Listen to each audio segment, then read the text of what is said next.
Hello students, now we will discuss the insectivorous plants. अभी तक हमने डिस्कस कर लिया है हेटरोट्रॉफिक नरिशमेंट में पैरासिटिक नरिशमेंट। अब हम डिस्कस करेंगे insectivorous plants. Insectivorous plants basically insect को खाते हैं, हम सबको पता है, लेकिन इंसेक्टिवोरस प्लांट्स इंसेक्ट को क्यों खाते हैं ये भी एक बड़ा क्वेश्चन है। एक्चुअली इंसेक्टिवोरस प्लांट्स वहाँ ग्रो करते हैं या उस जगह ग्रो करते हैं जहाँ पर नाइट्रोजन की कमी होती है या डेफिशिएंसी होती है। नाइट्रोजन की डेफिशिएंसी को फुलफिल करने के लिए वो जो इंसेक्ट्स हैं उनको फीड करते हैं। अब इंसेक्ट्स को फीड करने से या इंसेक्ट्स को लेने से क्या फ़ायदा है? एक्चुअली इंसेक्ट की जो कोटिंग होती है वो क्यूटिन की बनी होती है और क्यूटिन के अंदर नाइट्रोजन रिच, ये कह सकते हैं कि क्यूटिन नाइट्रोजन रिच होता है।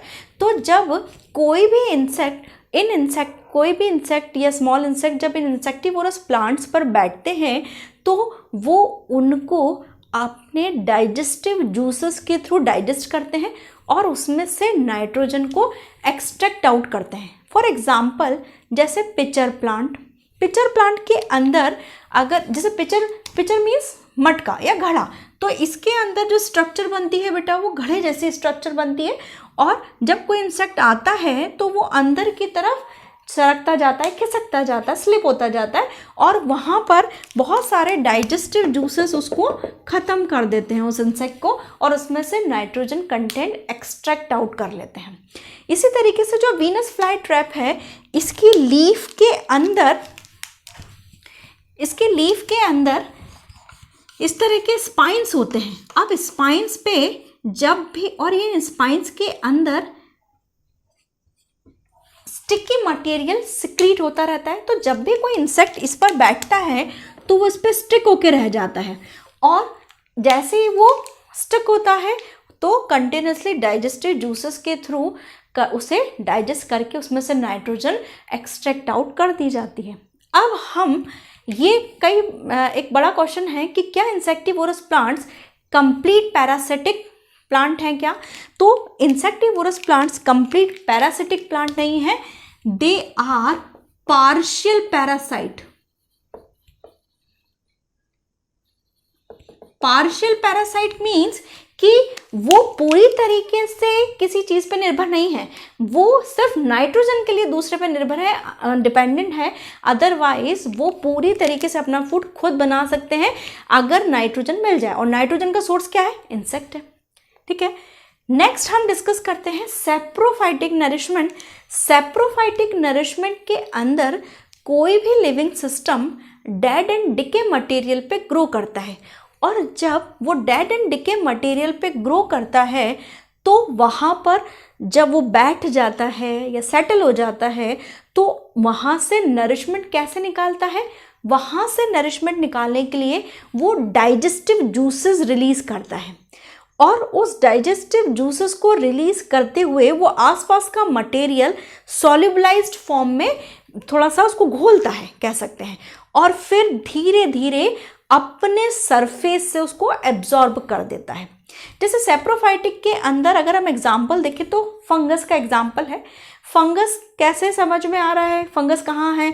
जैसे बाहर कोई ब्रेड का टुकड़ा है, थोड़े दिनों बाहर पड़ा रहा तो उस पर सफ़ेद सफ़ेद लेयर आ जाती है, या अचार के ऊपर भी देखा होगा आपने कि अचार जो ऑयल के अंदर अच्छे से नहीं दबा हुआ है तो उसके ऊपर भी वाइट लेयर आ जाती है, तो वो वाइट लेयर किसकी होती है? फंगस की। तो सैप्रोफाइटिक नरिशमेंट के अंदर कोई भी लिविंग सिस्टम किस पे ग्रो कर रहा है? डेड और डिके मटेरियल पे। जैसे बारिश के सीजन्स में लकड़ी के गट्ठे वगैरह बाहर पड़े रहते हैं तो उस पर फंगस लग जाती है, या छोटे छोटे मशरूम उग आते हैं, तो वो क्या है? किसका एग्जाम्पल है? सैप्रोफाइटिक नरिशमेंट का एग्जाम्पल है। और उसके अंदर वो नरिशमेंट कैसे रिसीव करते हैं? पहले डाइजेस्टिव जूस सिक्रीट करेंगे, उसको सॉल्युबलाइज्ड फॉर्म में लाएंगे और फिर एब्जॉर्ब करेंगे। अब हम डिस्कस करते हैं सिम्बायोटिक रिलेशनशिप के बारे में। सिम्बायोटिक रिलेशनशिप क्या है? दो लिविंग सिस्टम, सुनिएगा ध्यान से, दो लिविंग सिस्टम साथ में रहते हैं एंड दोनों को ही प्रॉफिट होता है। पैरासिटिक न्यूट्रिशन को याद करिए। पैरासिटिक न्यूट्रिशन में दो लिविंग सिस्टम साथ रह रहे हैं, लेकिन दोनों में से एक को फायदा एक को नुकसान। जैसे मैंने किसका एग्जाम्पल दिया था, लाइस का, जू का एग्जाम्पल दिया था, जुए प्रजाति वालों में। तो लेकिन सिम्बायोसिस के अंदर दो लिविंग सिस्टम साथ रहते हैं और आधा काम एक और आधा काम दूसरा।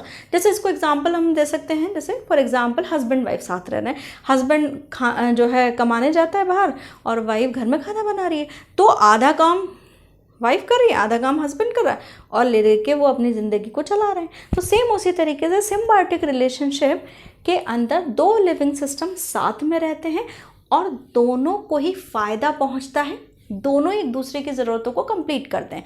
तो इसमें सबसे अच्छा एग्जाम्पल है लाइकेन, कुछ लोग इसको लिचिन भी प्रोनाउंस करते हैं।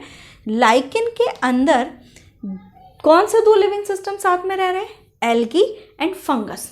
एल्गी के अंदर, एल्गी बेसिकली एक फोटोसिंथेटिक प्लांट है, यानी कि वो फोटोसिंथेसिस कर सकता है, तो वो फोटोसिंथेसिस करेगा, अपना फूड सिंथेसाइज करेगा, लेकिन उसके लिए उसको वाटर और मिनरल्स कौन प्रोवाइड करवाएगा, फंगस। और फंगस को हमने एक और एग्जांपल में पढ़ा था, सेप्रोट्रॉफिक नरिशमेंट, यानी कि फंगस सड़े गले मटेरियल्स पे भी ग्रो कर सकता है, लेकिन जब फंगस एल्गी के साथ एसोसिएशन में रहता है तो वो क्या बन जाता है, सिम्बायोटिक रिलेशनशिप बन जाता है।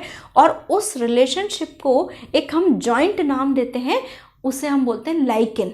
और बेटा और इसके लिए एक बहुत अच्छा एक साइंस का बताना है मुझे आपको कि लाइकेन अगर कहीं ग्रो कर रहा है तो वो सबसे अच्छा मतलब कह सकते हैं कि वो एरिया पॉल्यूशन फ्री एरिया है। यानी लाइकेन एक पॉल्यूशन इंडिकेटर है कि अगर कहीं लाइकेन ग्रो कर रहा है तो वहाँ पर पॉल्यूशन नहीं है। तो एक तरह का ये पॉल्यूशन इंडिकेटर की फॉर्म में भी अपन यूज़ करते हैं। Thank you.